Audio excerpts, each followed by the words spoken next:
E aí, gente, tranquilo? Bom dia, boa tarde, boa noite. Hoje a gente vai falar um pouco ainda sobre as síndromes febris, mas agora a gente entrou no tópico das que geram uma resposta quitérica, ou seja, elas geram a icterícia. E antes de aprofundar, só lembrando, a icterícia não necessariamente está relacionada a um grande acometimento hepático. Os hepatócitos, eles são sensíveis a algumas lesões, e quando eles são lesionados, mesmo que pouco, eles já levam uma resposta que favorece icterícia. Então, vamos falar hoje sobre a febre amarela. Eu separei aqui em 5 tópicos: considerações basais, clínica, forma grave, diagnóstico e tratamento. Como considerações basais, a gente tem o agente etiológico, que é o vírus amarília, que ele deu a origem a... que é mais curiosidade, né? Algumas poucas questões perguntam sobre a origem viral e sobre o tipo do vírus, mas é auto-intuitivo, né? Amarília, febre amarela. Da família dos flavivírus, esse aqui cai realmente, que ele é um vírus de RNA. Os vetores mais comuns são esses três mosquitos aqui: o Hemagogus, que é tipo um mosquito, uma muriçoca, um mosquito, um pernilongo, só que com as costas em azul metálico; os Sabetes, que ele tem esse rabinho de pena nas patas; e o desgraçado do Aedes aegypti, que além de transmitir zika, dengue, chikungunya, também transmite a febre amarela. Aí a gente tem os dois tipos de ciclo de vida da doença: o ciclo silvestre. O macaco é o hospedeiro final. Rotineiramente, né, os mosquitos contaminados picam o macaco pega o vírus. Outro mosquito que não tem o vírus pica o macaco, aí vai pegar o vírus, aí fica tipo o macaco como hospedeiro do vírus e vários mosquitos picando ele está passando o vírus para vários outros mosquitos. Mas no final das contas, o macaco não transmite para ninguém. O mosquito que pega, a gente não consegue ter nenhuma infecção diretamente pelo macaco. Então, matar o macaco, igual faziam no norte, não acontece, não ajuda em nada.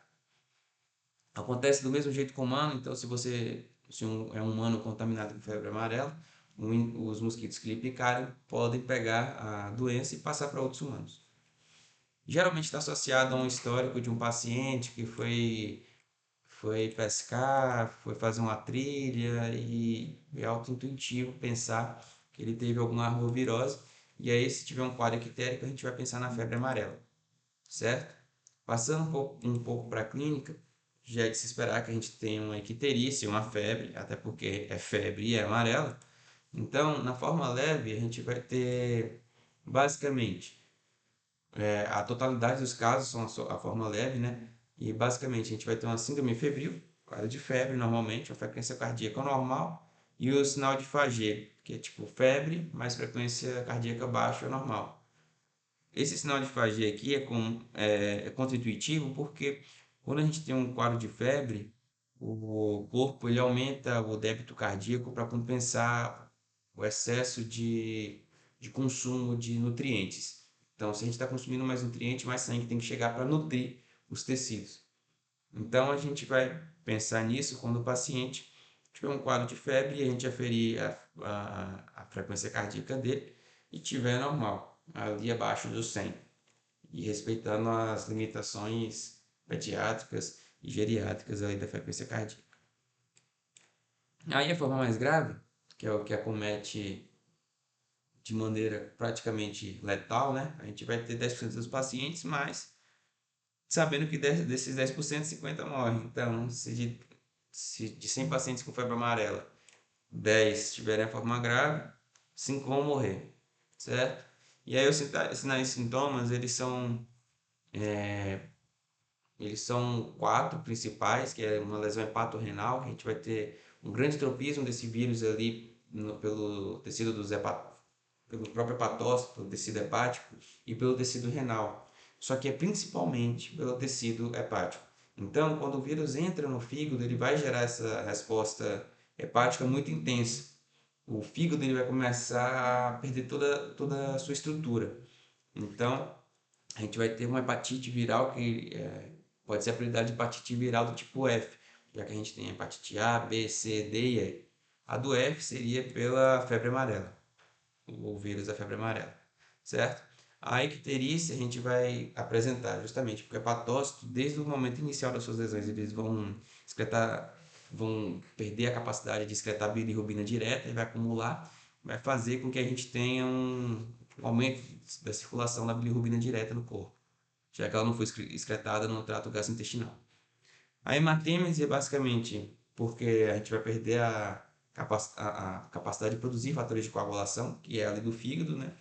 Então, inúmeros fatores de coagulação são produzidos pelo fígado, como o fator de Wiener-Brand, né? E aí a gente vai ter uma facilidade muito aumentada, acentuada para a gente ter vômitos com sangue, né? Que é a hematêmese. E além do mais, a resposta inflamatória ela favorece que a gente tenha esses vômitos. Então, o favorecimento de hemorragias, mais o favorecimento de vômitos juntos, eles favorecem que a gente tenha a hematêmese, a perda de sangue pelo vômito. E por fim, a oligúria, já que a gente vai ter uma redução do volume sanguíneo, né, justamente pela hematêmese e lesão direta dos rins. Só lembrando, vai ter tanto lesão hepática quanto renal, só que a hepática é muito mais acentuada. O rim não vai ser destroçado em um primeiro momento, como acontece com o fígado. Então, apesar da gente não ter uma destruição renal absurda, a gente vai ter uma perda do volume do filtrado glomerular, certo? E aí os laboratoriais que podem ajudar a gente aqui, eita, os laboratoriais que podem ajudar a gente a tentar identificar um pouco aqui, que eu já vou falar de diagnóstico, mas esse aqui a gente pode adiantar, a bilirrubina direta, que vai ser elevada justamente pelo dano hepático, a ALT, que é o TGP, vai estar elevado justamente pela grande concentração de TGP, tanto nos hepatócitos, e aí a TGO, tanto nos hepatócitos quanto no próprio rim. Então, vai ter TGP elevado e TGO muito elevado, porque além de estar destruindo o fígado, vai destruir o rim. Então, tem duas fontes aumentando o TGO. Então, a gente vai ter uma concentração absurda de TGO.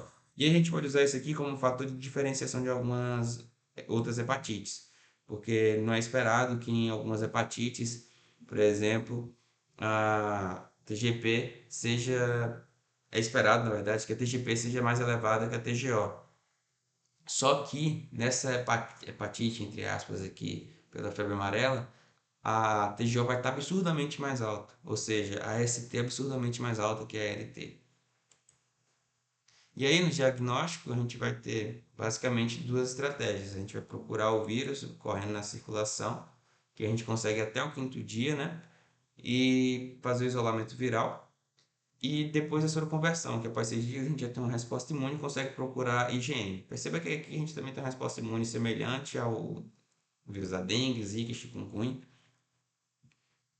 E o tratamento, a gente não tem muito o que fazer, não. Não tem antiviral e não tem estratégia precoce que ajude a evitar ou minimizar a letalidade dos pacientes. A gente pode fazer um tratamento basicamente de suporte. Se o paciente está tendo uma desidratação, uma hematêmese muito intensa, a gente vai fazer plasma, soro, ringer, alguma coisa para tentar aumentar o volume dele, mas principalmente o plasma, né, já que a gente perdeu o fator de coagulação e fator de coagulação. E aí, se o rim estiver lesionado a ponto de precisar de uma diálise, a gente vai ter que fazer uma diálise. E ainda assim, apesar desse suporte íntimo ali ao paciente, a gente vai ter uma letalidade de 50%, cerca de 50%. E é isso, espero que vocês tenham gostado, valeu, falou.